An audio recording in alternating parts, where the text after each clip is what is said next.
സാറേ ഒരാഴ്ച കൂടി അവധി തരണം സാറേ. അതിൻ്റെ ഉള്ളിൽ എങ്ങനെയും തരാനുള്ള പൈസ തീർത്ത് അടച്ചോളൂ സാറേ. സാറേ ഹലോ ഹലോ. എടാ ഇതിൽ പേടിക്കേണ്ട കാര്യമൊന്നുമില്ല, ഞാൻ പറഞ്ഞെന്നില്ലേ, അതുപോലെ അങ്ങ് ചെയ്താൽ മതി. കഴിഞ്ഞ പ്രശ്നത്തിൽ ആവുമോ? അത് നിന്റെ പെർഫോമൻസ് പോറാണ്ടല്ലേ, ഇതാണ് ഞാൻ പറഞ്ഞെന്നില്ലേ, അത് അതുപോലെ അങ്ങ് ചെയ്താൽ മതി. ഇത് കുറച്ച് കൂടുതലല്ലേ? എന്ത് കൂടുതൽ? ഓരോ കൂടുതലുമില്ല. വലിയ പ്രശ്നമായാലോ? എടാ നീ ഇങ്ങനെ പേടിക്കല്ല. അല്ല എന്നാലും നീ ഒന്ന് ആലോചിച്ച് നോക്ക്, ഈ വീഡിയോ എല്ലാം വരല്ലേ നമ്മുടെ നാട്ടിൽ നിന്ന് പരിപാടിയിൽ നീ ആയിരിക്കും പിന്നെ അവിടുത്തെ ഗസ്റ്റ്. ഞാനോ? പിന്നെ അപ്പച്ചിയല്ലേ?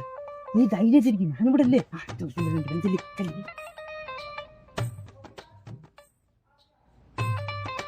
സാറേ എൻ്റെ അവസ്ഥ ഒന്ന് മനസ്സിലാക്കും സാറേ.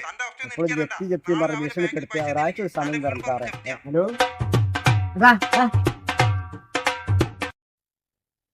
കളിക്കടാ നീ, ഈ വീഡിയോ 1 മില്യൺ ഉറപ്പാ. മേടിച്ച് മനസ്സിന് കൈകാലം പറിച്ച് പാടില്ല. അത് കുഴപ്പമില്ല, കുറച്ച് കഴിയുമ്പോൾ ശരിയായിക്കും. എന്നാ തിരിച്ചു കൊടുക്കട്ടെ? ഇപ്പൊ കൊടുക്കണ്ട, ഒരു അരമണിക്കൂർ കഴിഞ്ഞിട്ട് കൊണ്ട് കൊടുത്തേ. ഇപ്പൊ പുള്ളി നല്ല വിഷമത്തില്ല, ഇതാണ് പറ്റിയ സമയം. ഇപ്പൊ കൊണ്ട് ഫോൺ എടുത്ത പുള്ളിയുടെ മുഖത്തിന് ഒരു സന്തോഷമുണ്ട്, അതാണ് നമ്മുടെ ഇന്നത്തെ കണ്ടത്. ഞാൻ കൊണ്ട കൊടുക്കട്ടെ? കൊടുക്കും ബാക്കിയാണ് നോക്കുക. സഹോദര ഇതാ, ഇത് കുക്കു യൂട്യൂബ് ചാനലിന്റെ ഒരു പ്രാങ്ക് ഷോ ആയിരുന്നു. ഇനി ചേട്ടനായിരിക്കും നാളത്തെ താരം. ചേട്ടന്റെ മുഖം കണ്ടറിയാം സന്തോഷമായിരുന്നു. അയ്യോ പറഞ്ഞു മനസ്സിലായി.